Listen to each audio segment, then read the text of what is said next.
오늘 새벽에 이렇게 많이 나와주셔서 고맙게 생각을 합니다. 물론 여러분 자신을 위한 시간이지만 그래도 크게 강구하지 않고 성령의 속성임에 순종해서 극적인 특별 새벽 기도회인데 이렇게 오셔서 참여하시고 새벽을 섬겨주셔서 감사합니다.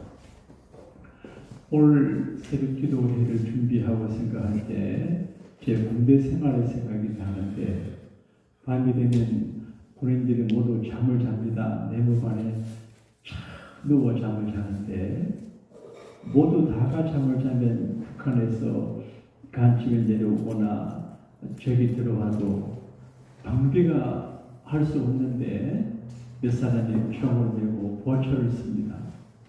근데 24시간 씁니다. 보초를 잘 써야 전 부대원들이 보호를 받고 생명도 또 부대 장비도 재산도 보호를 받습니다. 그래서 군에 가면 철제 몇 가지 이야기하는데 경계 철저, 보호 철저, 철저하게 경계하고 보호를 철저하게 하라. 그렇게 반복해서 교육을 하는데 새벽 기도하는 여러분과 제가 기도에 불침번을 쓰고 있다. 그런 생각을 하는데 그 말이 사실이죠. 그 가정에 모든 사람이 다 기도하지 않아도 한 사람은 기도해야 되고 교회 전 교인들이 기도하지 못해도 불침번의 사명을 받은 사람이 기도해야 교회가 지킴을 받습니다. 그런 의미에서 우리는 오늘 굉장히 중요한 일을 하고 있다 그런 생각을 하게 됩니다. 그리고 또 한 가지는 언젠가 제가 새벽 기도 나올 때 제 아이 방에서 아야 하는 소리가 들려요. 그리고 문을 열고 무슨 소리냐 보니까 잠꼬대예요. 그런데 아야 무엇에 찔렸을까? 무엇에 부딪혔을까? 왜 아플까? 그 생각이 나요. 그러니까 잠꼬대로 하는 아들의 그 잠꼬대가 마음에 꽂혀 있어요. 이게 아버지 마음이고 어머니 마음이에요. 자식, 그게 기쁨도 되고 축복도 되고 보람과 자랑이 되지만 평생 짐이 됩니다. 자식의 자식을 보는 게 영광이고 축복이지만 늘 마음이 쓰이잖아요.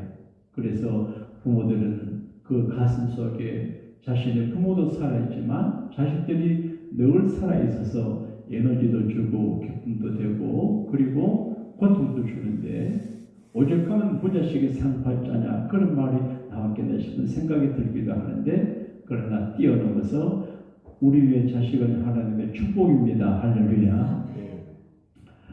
제가 부러워하는 목사님이 계세요.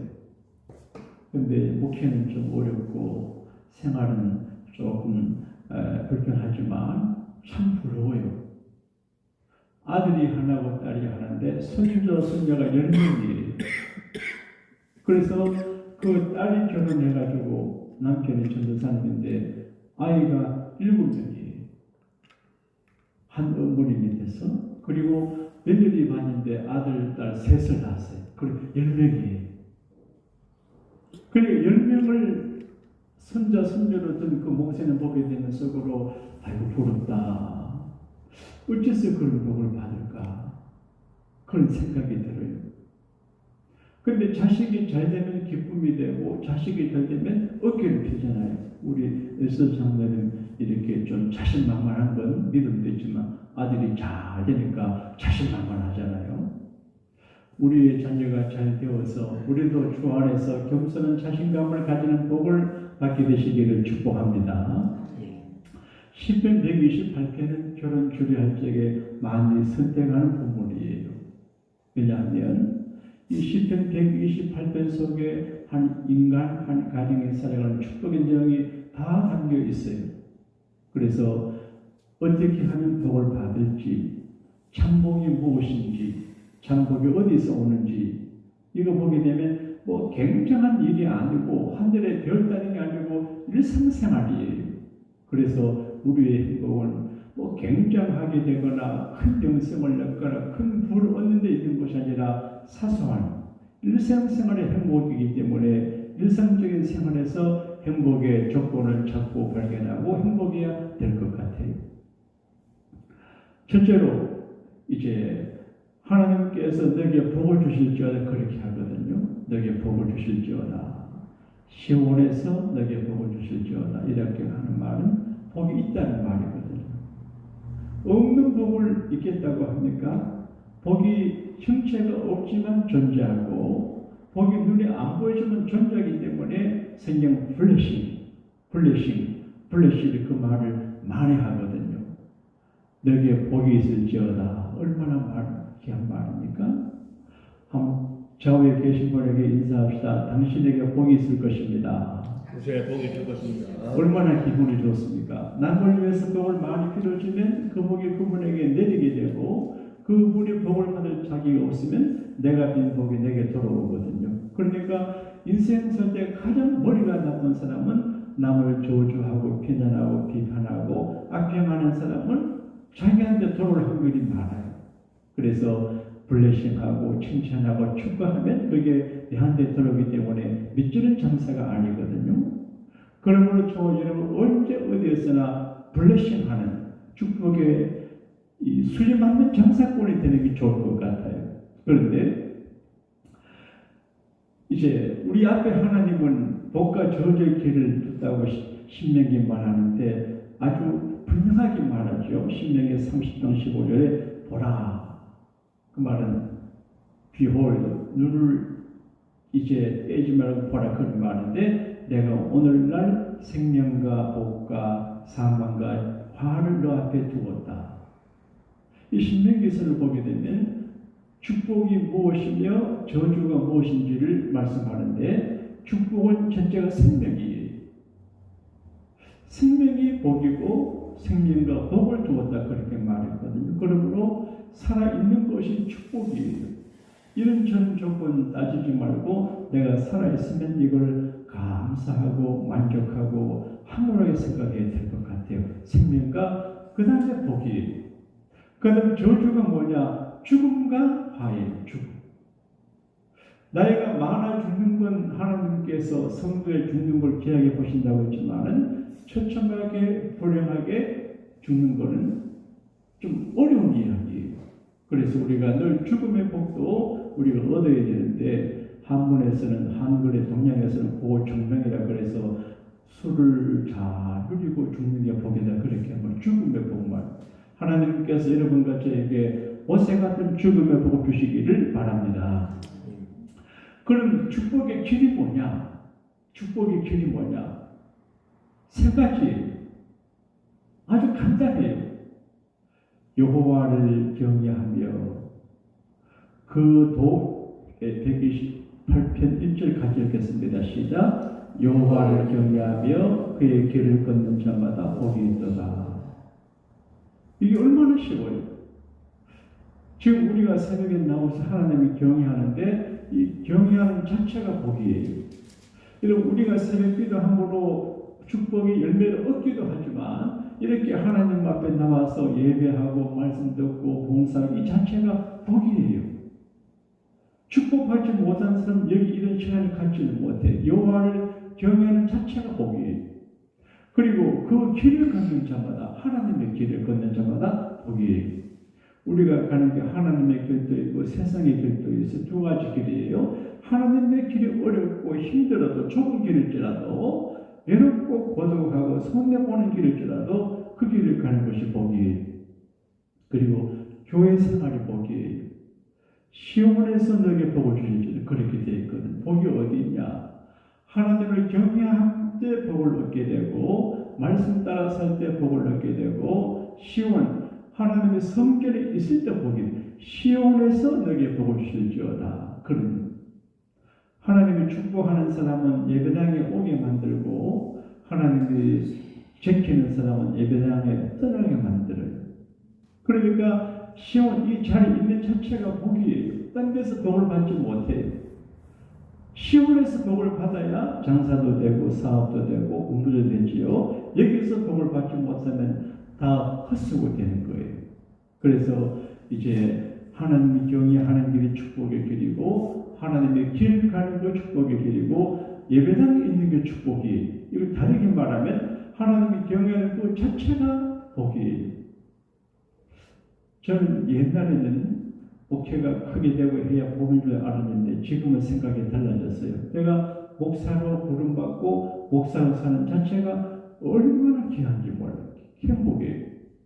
수천 명 교회가 아니어도 행복이에요. 그러니까 하나님을 경외하며 그 길을 가는 자체가 복이 있거든요. 제 아주 가까운 친구 가운데 정말 남의 볼적인 서로 사랑하는 것 같은 오해할 정도로 사랑하는 친구가 있어요. 늘 전화하고 이렇게 자주 만나고 하는데 이제 이 친구는 저는 고등학교 학교를 빌려가 해가지고 항상 저는 좀 이제 너무 간대하고 옳고 그름 따지지 않고 이렇게 하는데 그 친구는 옳고 그름을 따지는 되게 도움이 돼요. 그 어제 전화해서 그래요. 최 목사, 우리가 조심해 살아야 돼. 이걸 보니까 자녀들을 위해서 조심해 살아야 돼. 그렇게 말해요. 사람이 자기 마음대로 살 수 있어요. 근데 자녀들을 위해서 조심해서 살아야 된다. 자녀들이 다 보고 있습니다. 우리의 가장 무서운 대상은 자식들이거든요. 자식들이 엄마가 어떻게 살아가는지 봐요. 아버지가 어떻게 사는지 봐요. 어떻게 직장 생활을 하는지, 어떻게 부부 생활을 하는지, 어떻게 교회 생활을 하는지를 봐요. 특별히 자녀들에게 중요한 건 아버지, 어머니가 교회 생활을 온전하게 우아하고 멋있고 끈기 있게 변함없이 무전하게 하는 걸 봐요. 그래야 자녀들도 그렇게 살아요. 교회 들락날락하고 뭐 이렇게 하면요, 그 자녀들이 보고 교회 생활에 별것 아니고 목사가 별것 아니고 교인들 별것 아니고 하나님 별것 아니네 예수 막 믿는 그렇게 되면 자식을 망치는 거거든요. 우리 어머니 이야기 한번 이야기해 주십시오. 우리 어머니 믿음 생활 하실 때 정시생 가진 어느 집사님이 기도를 그래 하시더랍니다. 하나님, 우리 엄마가 김본선 씨인데 김본선 집사는 집에 복을 많이 줬으니 그 집에 복을 그만 주고 우리 집에 복 달라 기도하는 분. 열정 있는 분이. 근데 교회 생활을 온전히 하지를 못해요. 날 좀 여기저기 이렇게 하는데 나중에 아들이 신학교 했는데 결국 목회도 못해요. 그래서 이제 자녀들이 보고 하나님 보시기 때문에 신앙생활 책임지는 거거든요. 교회는 우리가 와서 백화점 물건 사듯이 내게 필요한 거 받아가는 게 아니고 하나님이 내게 이렇게 와서 너는 이 교회를 섬기라 그 말은 부족함을 채우고 사랑하고 이게 신앙생활이지. 예? 세상 사람처럼 달면 삼키고 쓰면 뱉는 거는 신앙생활이 아니거든요. 그래서 하나님께서 워킹 보시고 계시고 자녀들도 그래서 조심해서 믿음 생활을 해야 돼요. 요즘 자녀들 가운데 믿는 집에 자녀들이 교회 생활을 부실하는 분들이 많은데 그 아버지 엄마 때문에 그래요. 그 아버지 엄마가 자식의 영혼을 망쳐놨어요. 돈 따라가면 돈 절대 못 얻어요. 돈보다 더 가치 있는 걸 따라가야 하나님이 돈도 주시니 하나님이 부르시면 한날에 무너지거든. 그래서 블레싱, 복을 강조해요. 그러니까 교회 생활 자체가 축복이고 성경 읽고 사는 그 자체가 축복이고 믿음 생활 그 자체가 축복이에요. 그 축복을 누리고 축복의 길을 갈 때 결과가 세 가지나 나와요. 그 첫째가 뭐냐? 먹고 사는 문제예요. 먹고 사는 문제가 간단하지 않아요. 돈 걱정 없이 평안히 살 수 있다고 하는 사람은 많지 않아요. 그런데 평생 경제 문제 걱정 없이 살아가는 게 쉬운 일이 아닌데 오늘 시편 기자는 이렇게 고급스럽게 말씀하고 있습니다. 자, 2절을 같이 읽겠습니다. 시편 128편 2절입니다. 시작. 너가 내 손이 쓰고 한 대로 먹을 것이라 너가 복되고 형통하리라. 우리의 모든 경제 행위나 노동 행위를 수고라고 할 수 있어요. 손의 고생이에요. 수고해요. 그런데 내 손이 수고한 대로 먹을 것이라. 그 말은 우리가 돈벌이하고 직장 생활하고 사업을 할 적에 애쓰고 수고하는데 그 경제적으로 윤택하다 그런 말이 여러분 자식을 볼 적에 자식이 먹고 사는 문제가 걱정이 안 되는 게 얼마나 축복입니까? 원래는 그렇다 그러는데 어머니가 10배 받는다면 엄마한테 돈 받으러 오는 큰 자녀들이 있다 그러대요.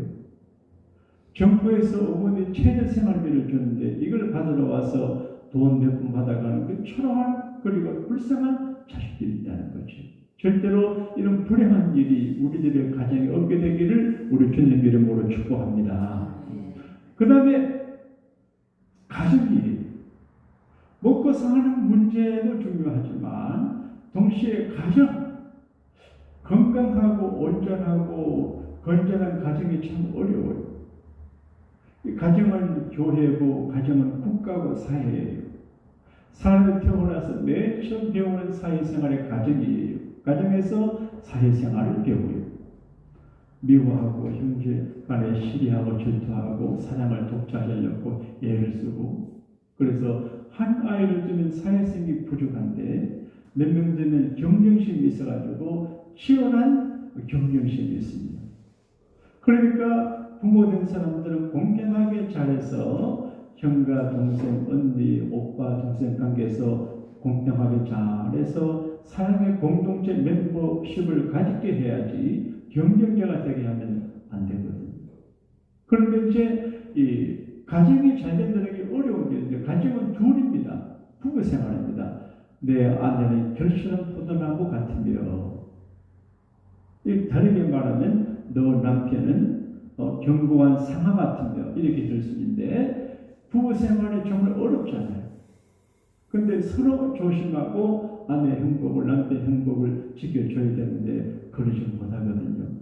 기대가 실망하고 이런저런 이유 때문에 한경과 처질 때는 혼란을 무질서가요.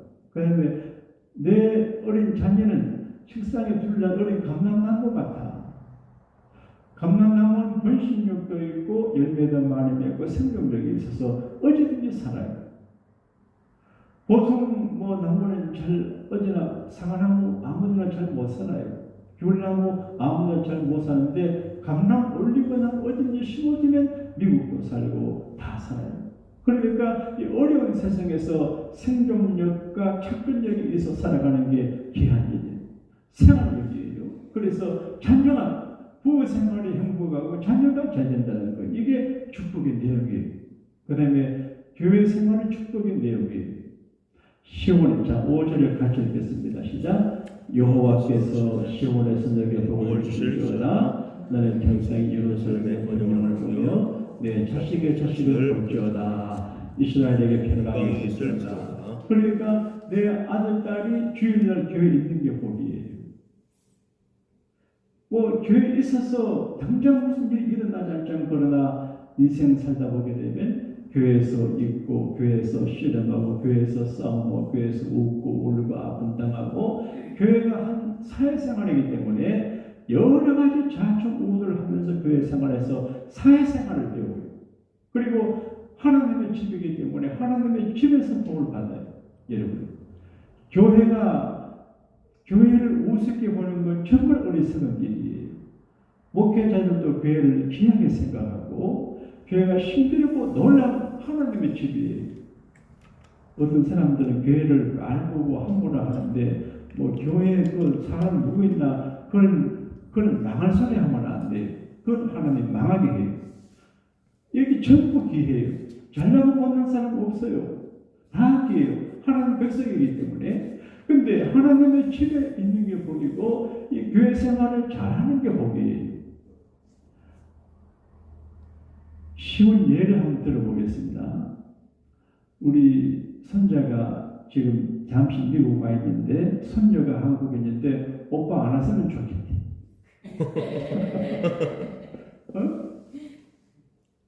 오빠 있으면 사랑이 나누어져. 혼자 있으니까 엄마 아빠 사랑 복잡하니까 너무 좋은 거예요. 오빠 안 왔어. 그래서 교육을 합니다. 오빠도 별로 동생 좋아 안 해요. 그래서 너는 아들이고 장남이기 때문에 동생이 볼 적에 엄마 아빠 가족들 늘 기획의 동성애 그래서 내가 오빠 내가 잘 받아들여 교육을 해요. 이게 가정도 교회도 마찬가지야.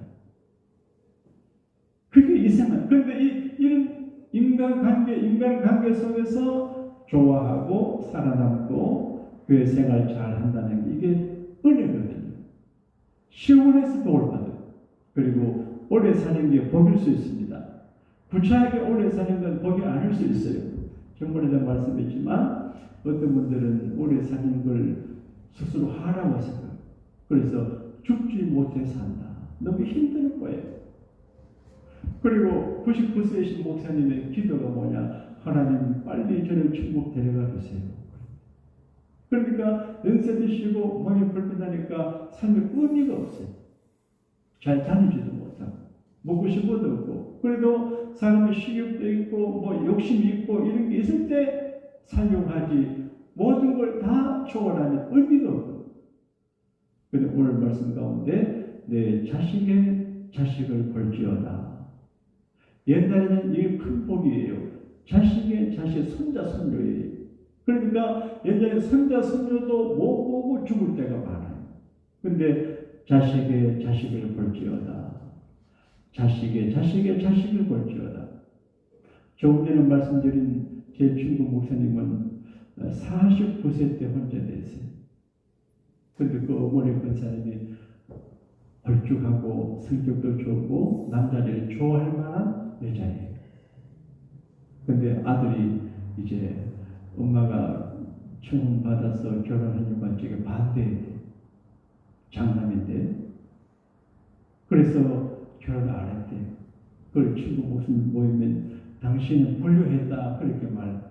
엄마 결혼하게 해야지. 또 근데 자기는 뭐 그런 생각 안 한대. 근데 그 어머니가 그 49도 혼자 되셔서 평생 살았는데 자녀들이 손자, 아들, 딸, 손자, 손녀, 손자 그래서 한 50명이 된대. 자녀선들이. 그 한 할머니 연세가 80점 넘어 이제 80 중반이신데 그 자녀가 50명이 넘는데 지난주도 또 손자도 아기를 낳고 그렇게 자랑을 해요. 그래서 오늘 말씀에 자식의 자식을 볼지어다. 이게 가정생활이고 먹고 사는 문제예요. 뭐 하늘에 별 따고 미국에 대통령 되는 거 본 게 아니고 하나님 잘 경외하면서 믿음으로 행복하고 방황하는 세상에서 한 걸음 한 걸음 성경 말씀대로 하나님의 길을 걸어가고 교회 생활을 잘하면 이런 모든 복이 우리에게 임하게 될 줄로 믿습니다. 이어 예수 따라가며 복음 순종하며 우리 죄 알게 바라겠네. 주를 의지하는 순종하는 자를 주가 늘 함께 하시리라. 의지하고 순종하는 길을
지나간 밤에도 은혜 가운데서 한 마음을 잘 전하게 하시고 이른 새벽 모두가 잠든 새벽에 주님 사랑하고 자신과 직업과 생업과 자식들과 교우들의 생업과 행복을 위해서 기도하는 자리에 저들을 불러주시니 감사합니다. 우리 선조 믿음의 선배들은 너무 배고프고 힘들어 밤을 새우며 기도하고 금식하며 몸부림치는데 선배 부모 할머니 할아버지 기도의 응답으로 자녀들이 잘 사니까 배가 불러서 기도하지 않고 하나님 찾지 않는 시대가 됐습니다. 이 어렵고 두려운 시대를 우리가 잘 대처하기 위해서 우리들만이라도 기도하고 영혼의 흥분의 정신을 가지고 주님 앞에 몸부림쳐야 될 줄로 믿습니다. 한 절간 우리가 하나님 앞에 몸부림쳐 간절히 강청 새벽 기도할 때 우리의 절규를 하나님 들으시고 우리와 우리 교우들과 우리 자녀들의 가정과 인생과 생업과 직장에 국률의 복을 내려 주시옵소서. 하나님을 경외한 자체가 복임을 깨닫고 누리게 하시고 하나님의 길, 말씀의 길을 걸어가는 자체가 복인 것을 깨닫고 누리게 하시고 교회 생활 자체가 복인 것을 깨달고 누리게 하여 주옵시고 사랑하는 교우들과 저희들의 자녀들의 먹고 사는 문제와 가정의 행복과 교회 생활의 강건함을 허락하여 주옵소서. 우리 교회 관련적으로 수고하는 많은 분들이 계십니다. 하나님께서 그 모든 수고하는 분들을 주의 성전 시온에서 복을 주심으로 영혼이 잘되고 범사가 잘되고 겸손히 하나님 앞에 축복의 밥그릇을 지켜나가는 지혜자가 되게 하여 주옵소서. 내일 저녁에는 이선 목사님을 모시고 청정기 수련회를 하는데 얼마나 수련회 밤이 되게 도와주옵소서. 오늘과 내일을 복되게 하시고 우리와 우리 자녀들을 버리지 아니하시고 축복의 살 길을 열어주시는 구주 예수님 이름으로 축복하며 감사 기도하옵나이다. 아멘.